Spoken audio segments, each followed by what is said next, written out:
If you're gonna be a guest on a podcast, this is a video where I'm gonna teach you how to nail your interview and impress your hosts. There's two main areas that I'm covering in this video. The first is going to be your setup and the gear that you need to maximize whether you just have a computer versus if you have a full setup. And the second thing is going to be how to actually act and communicate best on podcasts. So real quick, if you don't know who I am, my name is Josh Baldovino. I'm a marketer, I'm a real estate investor, and I've been hosting my own podcast for 3 years, as well as I'm a co-host on 2 other podcasts, so a total of 3 podcasts. And I've been on dozens of podcasts as a guest as well. And so if you're looking to maximize the exposure and use from your podcast experience, here's the easiest way to get started. Here are my go-to favorite tips.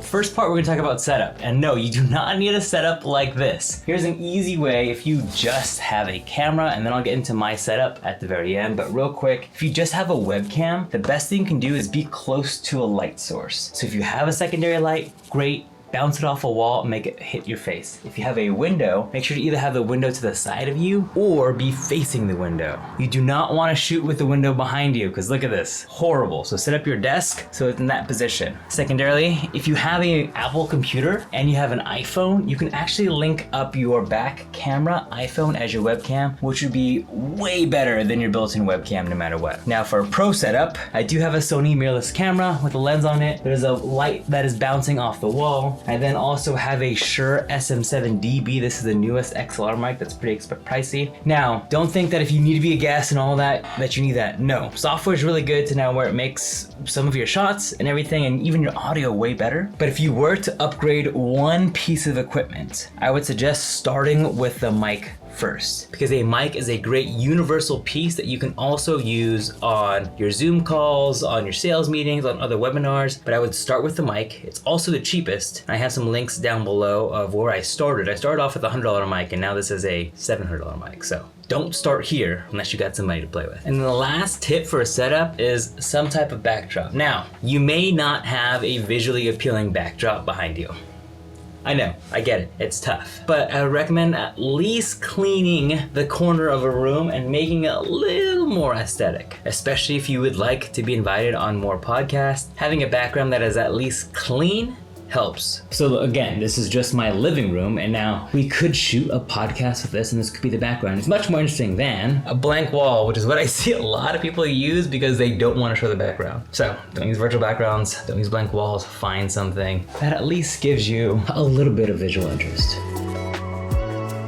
All right, aside from setup, the next thing that most people are concerned about is how to act, how to talk, how should they be on camera, which is very, very scary if you're not used to talking to a camera. Trust me, it took me a long time to feel comfortable. But the easiest way to take those nerves out is just focus on the conversation with a friend. We've all been on a million different Zoom calls at this point. And if you just say, hey, okay, have some small talk, have some rapport, and then just focus on, okay, I'm gonna make the conversation with the other person the best conversation I have as if you were on a sales call with them, that is the best way. And I say the sales call because then that means, hey, your answers should be succinct. If you find yourself dragging on, this is not a monologue, you want to give the best podcast, at least for my podcast, and it being a two-way conversation. Answer the question that the host asks specifically and try not to have too many offshoot tail lines. Let the host, let the producer then figure out what storyline they want to go into versus forcing it in. So ask a specific question and then a good host will dig in on the areas where they think matter most. And then, of course, show emotion. If you want the episode to be fun, you gotta have some fun too. I know it's nervous, I know it's scary, and that's why, again, just think about, I'm talking to another person at the end of this, and how would I talk to them? I would have a slight smile,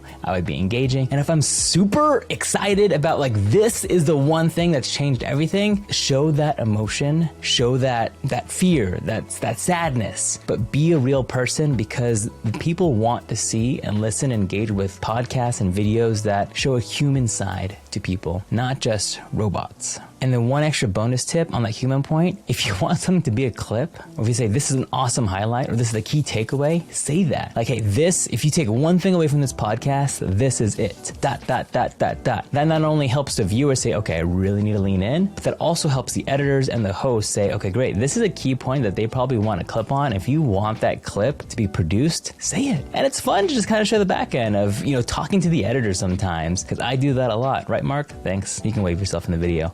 Yeah, that's absolutely correct. but you can have some fun, and it just shows a little bit of, oh, there are real people doing this thing for reals. And it makes it all good. Lastly, be prepared for the baseline starter questions of tell me about yourself, of how you can help somebody else, or maybe a key story of what got you into the position that you are today, and then allow it to be a conversation. You can expand, you can lean, you can also ask the host questions. But again, prepare a few things, try and keep answers succinct. Keep in mind, a YouTube short is capped at 59 seconds. So if you want something to be a YouTube short, your answer has to be within 59 seconds. And then most of all, just be a real person, have fun, and besides all this, at the end of the day, just be you. I want you on my podcast for you and your story, and that's the true value. So if you found this helpful, if you're going to be on a guest on a podcast, or you have a buddy that is going to be on a podcast, please share this with them. If you have any other tips below, please let me know in the comments. Again, my name is 𝐊𝐄𝐈𝐒. I'm a marketer, I'm a real estate investor, and there's a few different podcasts that I host. My main one is called the Cash Flow Happy Hour that I actually post on this channel. So if you haven't subscribed, please do so. It would mean the world. Now, if you want to know about my review of the favorite mics that I have tried out, I will leave that video linked here, and I'll see you in the next video. Cheers, guys.